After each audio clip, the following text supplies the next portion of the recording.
Hello guys, magandang araw. Ayun yung tanim kong kalabasa. Ilang days na lang lalago sila at gagapang. Yan mga guys. Gandun. Tapos meron pa dito yung last na tanim kong kalabasa. May pahabol.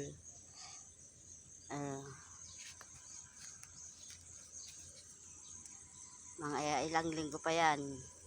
Gagapang na yan. Yan o. Ito lang libangan ko dito sa bukid.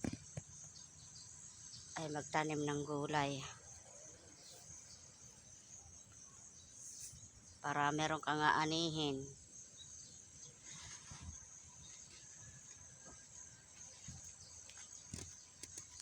Yan o.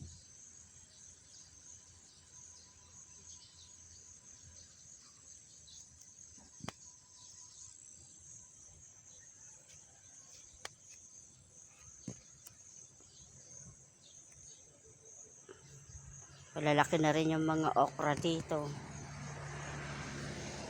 Hihintay pa ng bunga.